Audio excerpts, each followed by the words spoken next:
5వ అధ్యాయం మొదటి వచనం.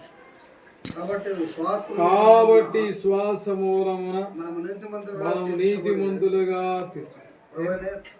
కాబట్టి 5వది ఏంటి అంటే మన విశ్వాసము. ఏ విశ్వాసము? మన విశ్వాసము మనల్ని నీతిగా తీరుస్తుంది. గుడ్డిగా నమ్మడమే అంతే. యేసు ప్రభువును ఏం చేయడము? గుడ్డిగా మనం ఏం చేయాలి చెప్పండి?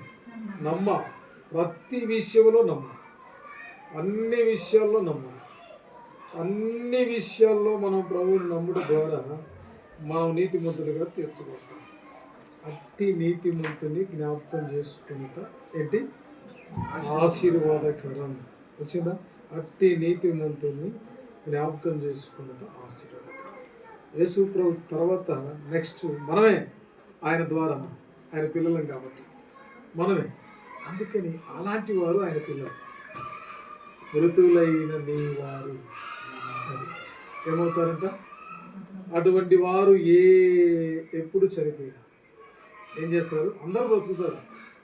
కొందరు నిందల పాలవుటకు, కొందరు నిత్య జీవం పొందుతారు. ఏంటి? వాళ్ళు బతుకుతారు, మనం బతుకుతాం. వారు ఎక్కడికి బతుకుతారు? నిందల పాలు, నరకానికి వెళ్ళడానికి బతుకుతారు. మనం ఎందుకు బతుకుతాము? నిత్య జీవానికి వెళ్ళడానికి లేకపోతే. అందుకే ఆయన అంటాడు నా వారు అంటే ఇప్పుడు 5 విషయాలు చెప్పినాం కదా. ఈ 5 అనుభవాలు కలిగి ఎవరైతే నీతిగా తీర్చబడతారో ఎక్కడుంటాం మనము? దయచేసి 12వ అధ్యాయం దానియేలు గ్రంథం 2వ వచనం. దానియేలు గ్రంథం 12వ అధ్యాయం చూడండి ఏమో రాయబడింది. మరియు నిత్యముగా హేయులైటుకు. నిత్యముగా హేయులు అంటే నరకమురా. కాబట్టి కొందరు నిత్య జీవానికి, కొందరు నిందల పాలు అంటే 2వ మరణం, అగ్నిలోనికి వెళ్ళాలి. కాబట్టి సౌరుడు ధ్యానం ఉన్న దేవుడు పిలుచుకున్నాడు. 5 సంవత్సరాలు అయిందా? 4 వెళ్ళి 5 వస్తుందా? కాబట్టి 4 సంవత్సరాల క్రితం తన లిస్టులో తన వాడిగా జీవించి భూమి మీద మరి నేనింటి వచ్చిన వరకు నమ్మకస్తుడు, యేసు ప్రభువుని ఎరిగిన వారు కొన్ని విషయాలు తెలుసుకున్నారు. అలా ఎవరైతే తమ జీవిత యాత్రలో ప్రభువుని ఎరిగి నమ్మకస్తులుగా ఉండి జీవించి వారి సమయం వచ్చినప్పుడు దేవుడు వారిని తీసుకుంటే ఒక దినం వారు సజీవులు అవుతారంట. అది మంచి మాట. యెషయా 26 మామూలు కాదు. నా వారి శవములు సజీవులు మగున ఉంటారు. 26:9 సజీవము అనే మాట అది చక్కగా రాశాడు వాడు. 2వ బ్రతుకుదు నా వారి శవములు సజీవములను. చూసినావా? రేపు సమాధులు ఉండవారు లేస్తారు. ప్రభు తీసుకొని వస్తాడు. ఆయన రాగడ ఆగడంలో మధ్యాకాశానికి వస్తాడు. ఇప్పుడు భూమి మీదకి రాడు. ఆయన కూడా భూమి మీదకి రాడు. మధ్యాకాశంలోనికి తీసుకొని వస్తాడు. ఇప్పుడు ఆయన కొరకు కాదు ఈ మీటింగ్. ఆయనకి చూడాలి. అర్థం? ఆయన చూస్తే ఆయన్ని కూడా చూస్తాం. ఎవరు చూస్తాం? యేసును కూడా చూస్తాం. ఆయన్ని మనం పరీక్షించడానికి ఆయన మనం తీసుకొని వస్తాడు. చూడండి, మొదటి వస్తున్న పత్రిక 4వ ఆయనేమి అన్యాయస్తుడు కాదు. ఆయన తన వారిని అందరినీ ఆయన వస్తూ అంటే ఆయన ఒక్కడే రాడు. వాళ్ళందరినీ ఎంట పెట్టుకొని వస్తాడు. భూమి పుట్టినది మొదలుకొని ఎవరెవరైతే చంటి పిల్లలతో సహా ఈ లోకాన్ని వదిలిపెట్టి పోయింటారో వారందరినీ కూడా దేవుడు వెంట పెట్టుకొని వచ్చును. 15, 16, 17 ఆర్భాటముతో ప్రధాన దూత శబ్దముతో ప్రభువు దిగివచ్చు. వారు మొదట లేదు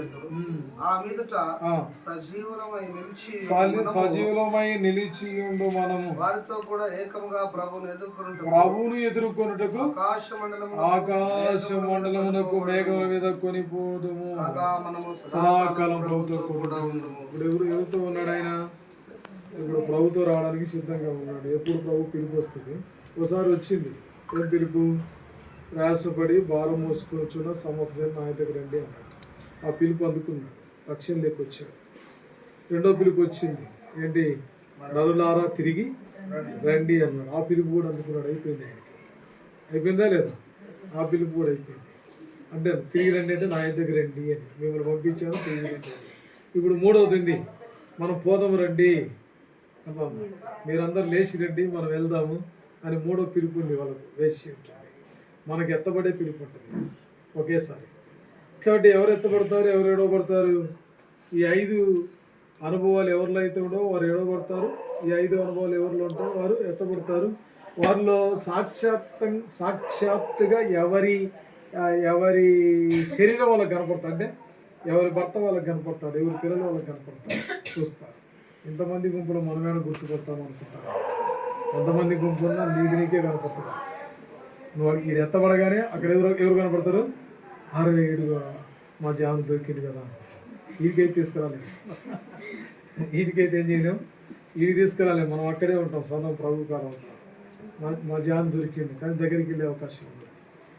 అండ్ ఎంజాయ్ అంటాం చూడు, చూసి ఆనందించడం.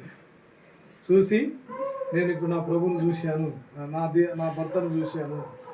ఇప్పుడు ఒక భర్త ఉన్నాడు, ఎవరో భర్త? యేసు ప్రభు. ఇది ఆయన పోతూ ఏం చెప్పాడంటే, ఇదిగమ్మా నీకు భర్త ఉన్నాడు, నీకు అప్పగించిపోతున్నాను, ఆయన నీ సమస్తం భరించేవాడు. 54 యెషయా గ్రంథం. నిన్ను సృష్టించిన వాడు నీకు భర్త ఉన్నాడు, నా పని అయిపోయింది, నీకు నన్ను ఇచ్చినంత కాలం ఆయన పూర్తి చేసినాడు, ఇక ఈయన నీ భర్త అని చెప్పి వెళ్ళిపోయింటాడు. నువ్వు మర్చిపోయింటావు. ఆయన చెప్పిపోయాడు, ఆ దినం ఏడుస్తూ నువ్వు మర్చిపోయింటాడు. కాబట్టి ఆయన ఏం చెబుతూ 5వ వచనం 54:5, నిన్ను సృష్టించిన వాడు నీకు భర్త అయినా, నా బాధ్యత తీరిపోయింది, ఇప్పుడు ఈయనదే నీ బాధ్యత అన్నాడు. కాబట్టి ఆయన కనిపెట్టుకోవాలి, ఆయన మహిమ కొరకు మనం జీవించాలి.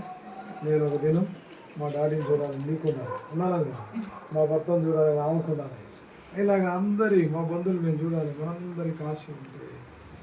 ఒకవేళ ఎడవకున్నాం అనుకో, ఆయన మనం చూడలేం, ఆయన దేవులు ఆడతారు, రేపు మా మార్త వచ్చిందా అని చెప్తారు. ఆయన దేవుళ్ళు ఆడితే నువ్వు కనలేదు, కనపడలేదు అనుకో, ఎవరు అడుగుతారు? కనపడవు, మనం ఎడవబడతాం. కాబట్టి అలా ఎడవబడకూడదు. పౌరుషం, రోషం, ఖచ్చితంగా ఆయన నేను ఎదుర్కోవాలి, ఆయన చూడాలి. ఎట్లా వస్తాడు ఆయన? మహిమ శరీరంతో, యేసుప్రభు ఆర్భాటంతో మహిమ శరీరం వీళ్ళు కూడా ధరించుకొని అప్పుడు వచ్చిన పెళ్లి కుమారుడిగా కాకుండా మహిమ స్వరూపము కలిగిన పెళ్లి కుమారుడిలాగా వస్తాడు. ఎవరు? యేసుప్రభుతో ఆయనతో ఉన్నవారు వీళ్ళందరూ వస్తారు అన్నమాట. ఆయన్ని మనము చూస్తాము. ఏం చూస్తాం? వాక్యం చెప్పింది కదా, నా వారందరూ బ్రతుకుతారు, సజీవులు అవుతారు, నేను వాళ్ళని తీసుకొని వస్తాను, నువ్వు సిద్ధపడు, మీరు సిద్ధపడండి. ప్రతి చంటి బిడ్డను కూడా ఆయన తీసుకొని వస్తాడు. అర్థమవుతుందా? డైలీ ఫస్ట్ చనిపోయిన బిడ్డను కూడా ఆయన తీసుకొని వస్తాడు. డే 1లో చనిపోయిన ఆ పురుగులో చనిపోయిన బిడ్డను కూడా ఆయన తీసుకొని వస్తాడు. ఆ పోలికలు నీకు గుర్తుంటిగిన నువ్వు చూస్తావు ఆ బిడ్డను ఆ దినం. కాబట్టి కాగా మా ప్రభుతో సదాకాలం ఉంటాం. అట్టి నిరీక్షణ గలవారు. రేపు ప్రభు వచ్చే సమయంలో ఆయన ఎదుర్కొని మన వారందరినీ పొందుకోవడానికి, నీ వారందరినీ పొందుకోవడానికి ప్రభు మనల్ని సిద్ధపరచును గాక.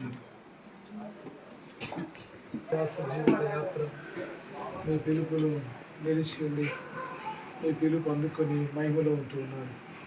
మహిమలోకి అర్చించబడుతూ వచ్చినారు. 4 సంవత్సరాలు కట్టించినారు. 5వ సంవత్సరంలో ప్రభా మరి తీసుకొచ్చారు.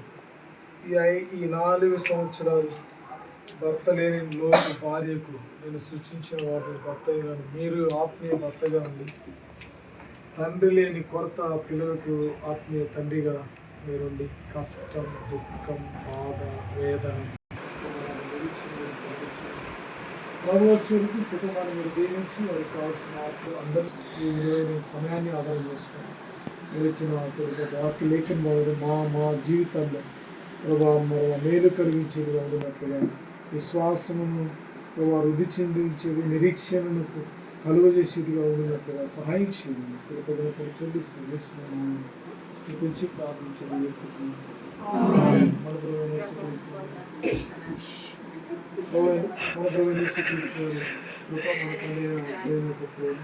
పరిశుద్ధాత్మ దేవుని యొక్క అన్ని సహవాసం చదివించిన మనకు, అలాగే మా కుటుంబానికి, సకల పరిశుద్ధ కుటుంబానికి సమాధానం.